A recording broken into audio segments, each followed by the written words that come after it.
Welcome everyone to the Prem Show. I'm your host Jason Gore and we are looking at the fixtures of match week 5. So without further ado, let's jump ahead to the first game where we start at Anfield, where the first Merseyside derby saw the Reds claim a 2-1 victory.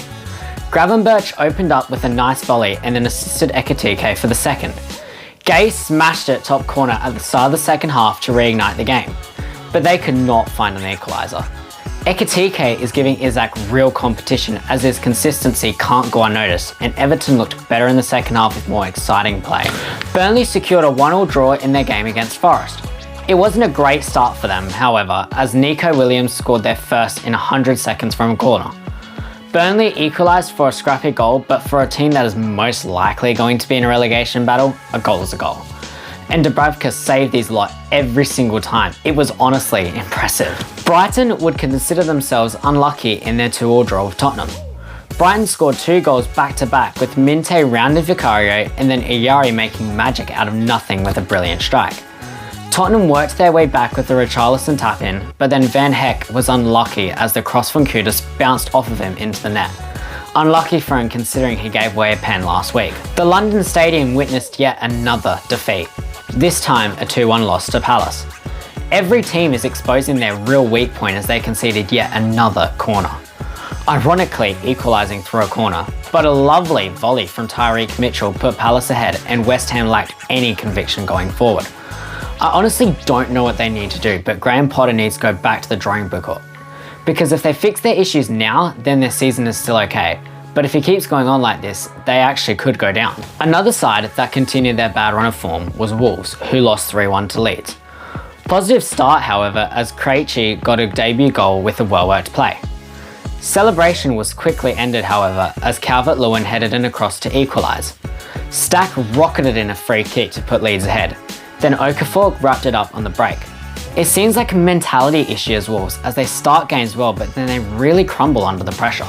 United somehow beat Chelsea in a 2-1 win, mainly down to a Sanchez foul and Burma that got him sent off, making Enzo Maresca sub up basically all his attacking options, leading United to score through a Bruno tap-in, and then Casemiro scoring the second after a poor clearance before being sent off minutes later.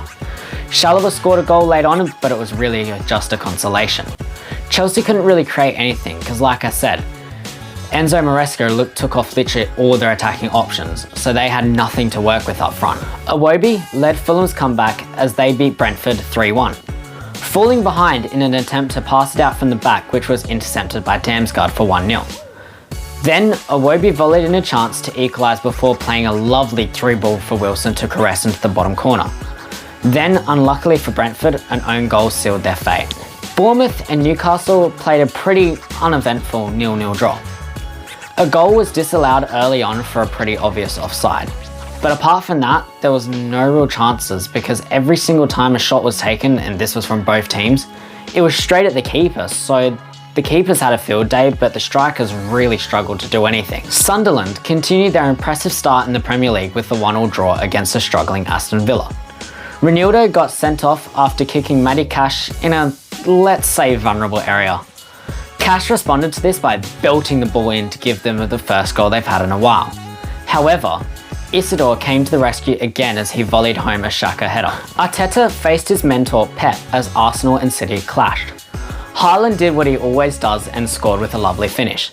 Then Martinelli saved the day again and scored late on to draw. Pep's team had to do something for the first time: park the bus, as Arsenal dominated but lacked creativity. Many put this down to Eze not coming on at the start, which lacked any creativity or forward movement. Because as soon as Eze came on, the passing flowed, and that's what led them to actually draw. And that is it from me. I hope you enjoyed. I'll be back next week to talk about the next lot of fixtures. Goodbye from me.